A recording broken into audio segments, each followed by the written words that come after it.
नमस्कार, मैं हूं सुभाष पोद्दार और आप कैरियर शेपर नामक यूट्यूब चैनल पर हैं। ये स्पेशली बीपीएससी 67 पीटी वालों के लिए है। 25 क्वेश्चंस का सेट तैयार किया गया है। अभी तो करंट अफेयर्स पर है, आगे टॉपिक वाइज भी लाया जाएगा, तो भी देखें करंट अफेयर्स का सेट। आइए शुरू करते हैं। Question number 1। 2 वर्ष तक के बच्चों को कोविड-19 का टीका लगाने वाला विश्व का पहला देश बना। ऑप्शंस विद है अमेरिका, जापान, क्यूबा, रूस। तो इसमें आपका आंसर हो जाएगा क्यूबा। और 2 से 11 एज ग्रुप को टीका लगा रहा है। Okay, question number 2। फातिमा बीबी सुप्रीम कोर्ट की प्रथम महिला जज नियुक्त हुई थी। कब नियुक्त हुई थी? तो 85, 87, 89, 90 4 ऑप्शन है, उसमें सही आंसर करना है। तो सही आंसर इसका 89। Question number 3। सुप्रीम कोर्ट में अब तक नियुक्त महिला जजों की संख्या है। तो 9, 10, 11, 13, इसमें से आपका सही आंसर है 11। Question number 4। सुप्रीम कोर्ट में जजों की संख्या बढ़ाने की शक्ति निहित है। ऑप्शंस पे जाए। संसद में, सुप्रीम कोर्ट कॉलेजियम में, राष्ट्रपति में, प्रधानमंत्री में। तो इसका सही आंसर हो जाएगा आपको संसद में।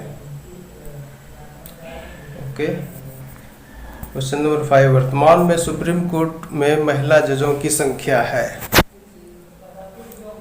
ऑप्शंस पे जाए। 1, 2, 3, 4।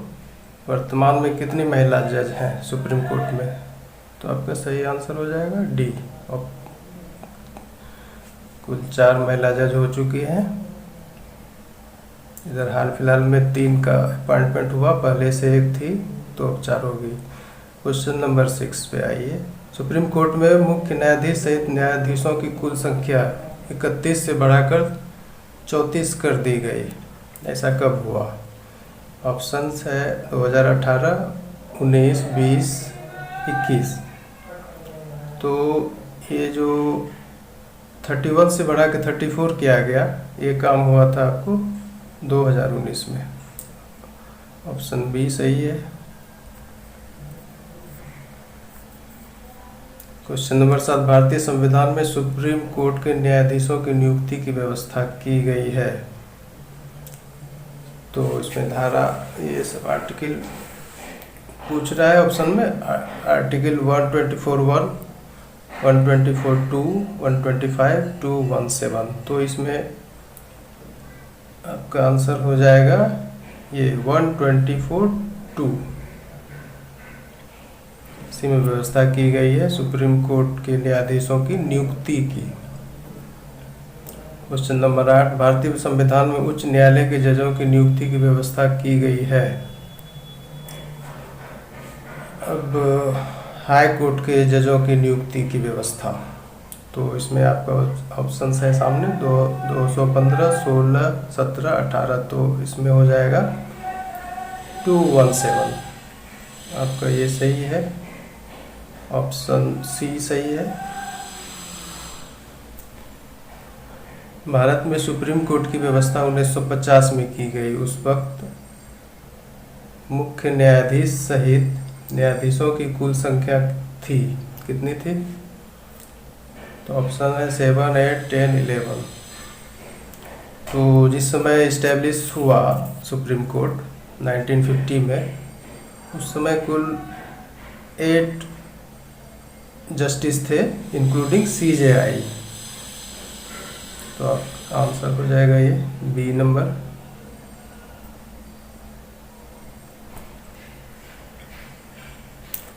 Question number 10। भारत में कृषि वर्ष शुरू होता है। ऑप्शंस पे जाए। मार्च, मई, जून, जुलाई से। तो भारत में एग्रीकल्चर ईयर का शुभारंभ होता है जुलाई से। डी हो जाएगा आंसर।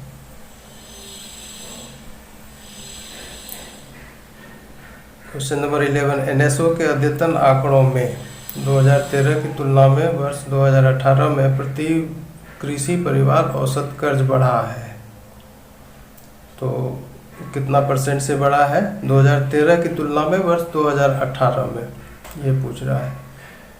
और ये NSO का आंकड़ा है, हाल फिलहाल का आंकड़ा।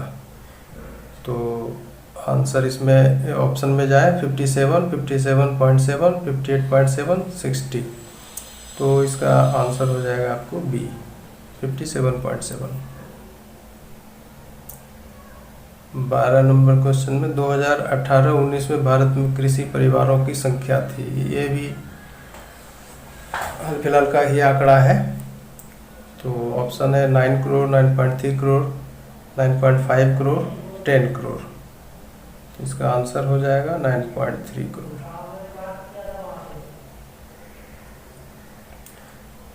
क्वेश्चन नंबर 13, NSO आंकड़ों के अनुसार जुलाई 2021 में औद्योगिक उत्पादन बढ़ा है, कितना से बढ़ा है? ऑप्शन पे है 10.5, 10.5%, 11%, 11.5%, 12%।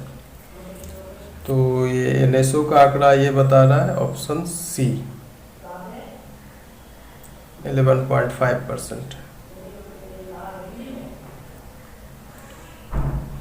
क्वेश्चन नंबर 14, अप्रैल जुलाई 2021 अवधि में औद्योगिक उत्पादन सूचकांक जो IIP होता है इंडस्ट्री में वृद्धि दर्ज की गई,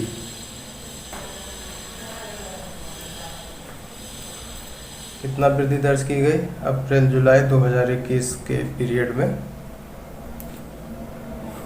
तो ये ऑप्शन है 29.3%, 34%, 34.1%, 35%। तो इसका आंसर हो जाएगा आपको 34.1%। ये सभी बिल्कुल ही अद्यतन आंकड़े हैं, तो ये सब क्वेश्चन संभावी है, जो भी सेट में है वो बिल्कुल प्लाजिबल है एग्ज़ाम के पर्पज़ से, BPSC PT के पर्पज़ से। आइए क्वेश्चन नंबर 15, निम्नलिखित SARS-CoV-2 वेरिएंट्स में वेरिएंट ऑफ इंटरेस्ट है। अब ये सारा वेरिएंट है कोरोना वायरस का, तो उसमें वेरिएंट ऑफ इंटरेस्ट ढूंढना है।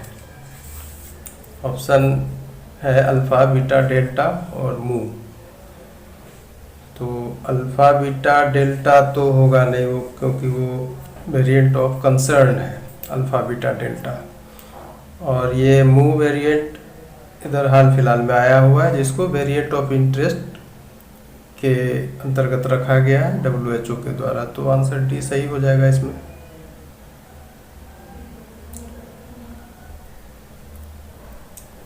संयुक्त राष्ट्र में भारत के स्थायी प्रतिनिधि है, ये तो बहुतों को याद होगा इसलिए इजी है। TS Krishnamurthy, TS Tirumurti, Syed Akbaruddin ES मूर्ति। इसका सही आंसर है आपको B, TS Tirumurti. E way bill, question number 17, e way bill वस्तुओं के अंतर्राज्यीय परिवहन के लिए अनिवार्य है। तो ई-वे बिल कब कटाया जाता है? तो ये दिया हुआ है ऑप्शन में 50,000 रुपया से नीचे की वस्तुओं पर, 50,000 रुपया से ऊपर के वस्तुओं पर, 1 लाख रुपये से नीचे की वस्तुओं पर, 1 लाख रुपये से ऊपर की वस्तुओं पर। तो इसका सही आंसर आपको है अब 50,000। कोई भी गुड्स है वो 50,000 से ऊपर का है तो उसको ई-वे बिल कटाना अनिवार्य है। तो आंसर भी सही था। अच्छा, क्वेश्चन नंबर 18, प्लूटो को एक ग्रह माना गया था कब?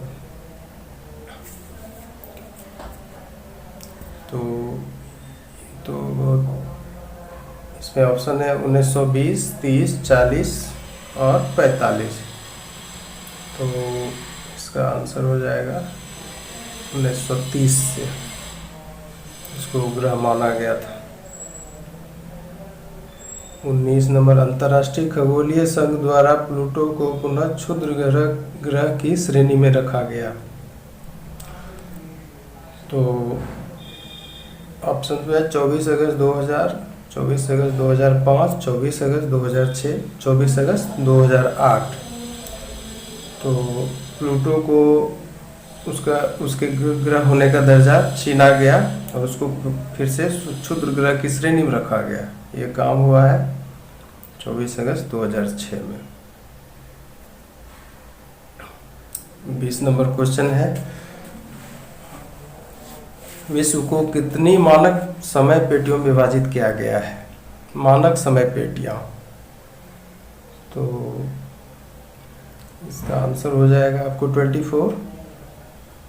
24 मानक पेटियों में पूरे विश्व को रखा गया है। क्वेश्चन नंबर 21, सत्य कथन का परीक्षण करें।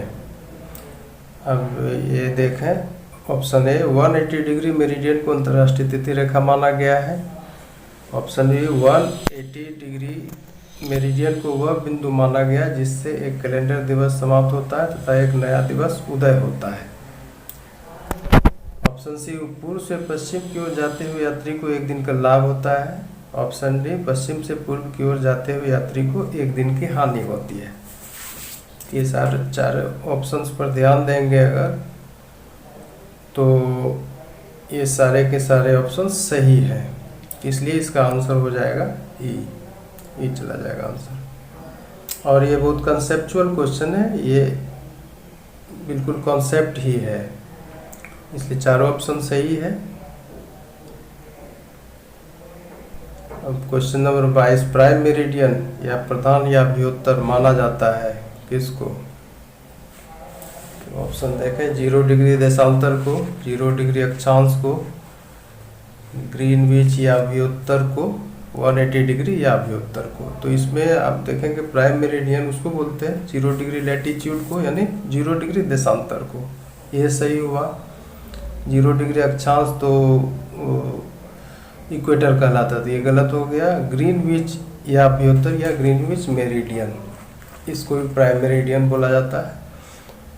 180 डिग्री या अभ्युत्तर या मेरिडियन को इंटरनेशनल डेट लाइन कहते हैं, तो ये भी गलत हुआ, डी गलत हुआ, डी भी गलत हुआ, तो ये दोनों सही हुआ, ए और सी सही है। इसका मतलब इसका आंसर चला जाएगा ई। 23 में ये सत्य कथन का परीक्षण कीजिए। ये भी बहुत कंसेप्चुअल है। ऑप्शन ए, दूरी के अलावा ग्रीनविच मानक समय विश्व समय निर्धारित करने का प्रमुख संदर्भ है। Option B, prime time meridian, आधुनिक प्राइम मेरिडियन 1851 में सर जॉर्ज एरी द्वारा स्थापित है। ऑप्शन सी, ग्रीनविच दक्षिण पूर्व लंदन में है। ऑप्शन डी, 1884 से ग्रीनविच ही ग्रीनविच मानक समय का केंद्र रहा है। ये आपको चारों का चारों ऑप्शन सही है, इसलिए आपका आंसर होगा इसमें ई, चारों सही है।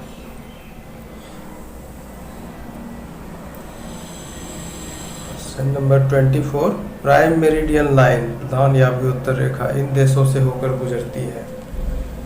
अब प्राइम मेरिडियन लाइन यूरोप और अफ्रीका से गुजरता ही है, तो उसमें आप ऑप्शन देखें, माली, घाना, फ्रांस, स्पेन। ये यूरोप और अफ्रीकी देशों का कुछ एग्जाम्पल है, और भी है देश जिससे ये रेखा गुजरता है। तो माली से भी और घाना से भी, फ्रांस, स्पेन, ये सब से, तो ये चारों ऑप्शन सही है, इसलिए ये आपका ई आंसर जाएगा इसमें। भाई question number 25, home in the world के लेखक कौन है? एन.के. सिंह, शंकराचार्य, अमर्त्य सेन, मनमोहन सिंह। तो ये अमर्त्य सेन का बहुत हाल फिलहाल का कृति है होम इन द वर्ल्ड, इसलिए आंसर हो जाएगा। तो इस तरह से ये सेट खत्म हुआ। अब आगे फिर लाएंगे नया सेट, और बिल्कुल ही अप टू डेट है, और मतलब कि अल्टीमेट है, यही समझ लीजिए, क्योंकि द हिंदू और इंडियन एक्सप्रेस ये सब पेपर का स्टडी करते हुए ये सब क्वेश्चन बनाया जाता है। इसलिए अगले वीडियो में आप देखेंगे कुछ अलग। तब तक के लिए नमस्कार, थैंक यू।